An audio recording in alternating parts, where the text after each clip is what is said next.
Hi guys, and welcome back to the channel. We've only been going for just over a week and the support so far has been amazing.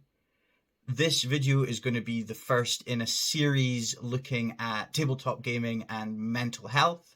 If that's something that you're interested in, please like and subscribe.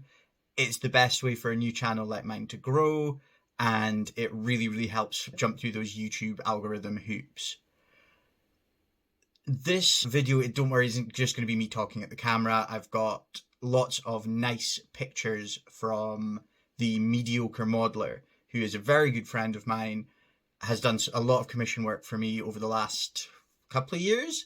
You can look at some really cool models and just stick your headphones in and listen to this. It's more like a short podcast than a proper video. We're going to be discussing just some general positives around mental health in the hobby, very surface level stuff, and hopefully we'll dive more into the different topics in the future. In my channel intro video last week, I touched briefly on my relationship with tabletop gaming, and I mentioned that at times I hadn't always engaged with the hobby in the healthiest of ways. By healthy, I really mean for my mental health more than anything. Now, I do want to talk about some of the positive aspects of tabletop gaming today. We can talk about some of the harder things another time. But today the focus is going to be what I enjoy and what I personally get from doing this, playing with little soldiers. I just want to caveat that everything I say in this video is coming from my personal experiences and opinions. Although I work in promoting positive mental health, especially through gaming like Dungeons and Dragons, I'm not a trained psychiatrist or anything like that. This is just what I've learned about myself, and hopefully there's some things in here that maybe you can take away and learn from as well. I want to say that despite having some difficulties in the way that I've engaged with the hobby in the past, tabletop gaming is, in my opinion, pretty good for people's well-being. This is going to be the first part in a series of videos exploring these ideas.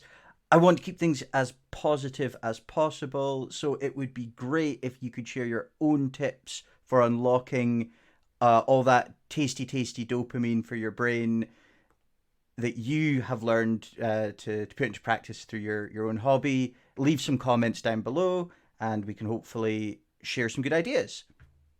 I'm going to focus more on tabletop wargaming like Warhammer, 40k in particular, than the role-playing games like D&D. Although my work is more focused on D&D, I think that's a very different topic, and they cover some different areas, some similar areas, but it's worth an explore on its own. Now, 40k is without a doubt the largest wargame in the world.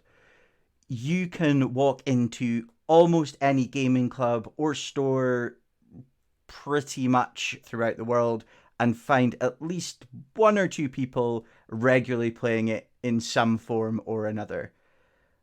Models and rules are generally pretty easy to get hold of for it. A lot of what I'm going to say is going to have a 40k slant, but to be honest, it applies to most war games. And, some people love 40k, some people don't like it quite so much. That's okay. Most of what I'm going to talk about here applies to any game. First up, I want to talk about the social aspect of the hobby. And for some people, this is the biggest reason that anyone does any activity in their spare time to socialize. It's no secret that spending time with other people is good for your brain. People are social creatures by nature. We evolved to live in tribes and work together, and it's usually pretty good for us to spend time with other people. Wargaming at its heart is a group pastime. Whether you're playing a game a week at home with a friend on the dining table, or you're going to tournaments at weekends, or you attend a regular gaming club in your church hall or your local game store, chances are that you are going to be interacting with at least one other person, probably more. As a person who's in his 30s, I don't really go to the pub very often, and I work by myself at home. I don't get to meet a lot of people. And I think that a lot of others, especially since we've started working from home more, find themselves in this position. For the first 6 months or so when I moved back to Scotland, I felt pretty isolated. Luckily, I managed to find a couple of guys playing games locally. They were mostly playing non Games Workshop stuff, but it's been great for me to get out of my comfort zone, play loads of new games, and to be honest, just play anything in a social setting. If you're feeling isolated, I recommend checking out your local gaming club or store if you're lucky enough to have one nearby. Most run some kind of gaming night. They usually have a social media presence where you can arrange a game. And you'd be surprised that even quite small towns and even little villages often have some kind of gaming community. Next up, let's chat about how tabletop gaming, as well as painting and building the models that you use on the tabletop, is a great way to chill out, especially after a hard day slogging away at work. Let's face it, it can be pretty difficult to switch off your brain sometimes. Work and free time can blur together, again, especially because a lot more of us are working from home. And there are a lot of pretty worrying things going on in the world at the minute. I find it's great to have a bit of escapism. A lot of war games, especially games from Games Workshop like 40k, have huge immersive worlds that you can really get into. There's extra lore to read and even full novels or book series that you can get into. So you can enjoy your hobby away from the tabletop or away from your painting desk and still engage with it. I find that building and painting can also be a really mindful activity. I find that just sitting and focusing on whatever model I'm working on really helps me unwind after a difficult day.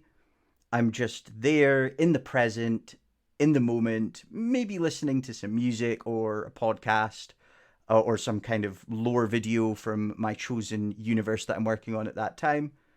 And just sitting even for an hour or so allows you to just have a breath and slow down and not worry about anything else. We are told by basically everyone all the time that screen time isn't very good for us.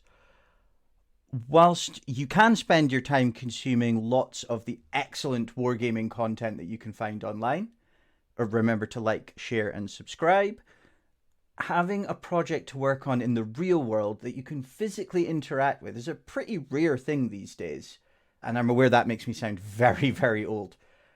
But trying to do a bit of hobby before bed rather than doom scrolling on social media, you'll feel a lot better for it. The final thing I wanted to touch on is a little bit more general and doesn't just apply to tabletop wargaming, but it is relevant to things like Warhammer. And that is the mental reward for actually finishing something. There are few better feelings in any hobby than finishing whatever project you're currently working on. Whether you knit or sew or paint models or do carpentry, taking a step back and admiring something that you have just completed with your own hands is great at releasing those happy chemicals in your brain.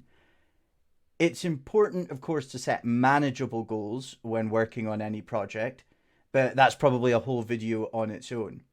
I recommend setting small, manageable goals. Maybe try and paint a unit a week, or if time is limited, just paint a single character. There's no right or wrong amount to hobby. It's just important to make sure that you're getting something finished and making progress.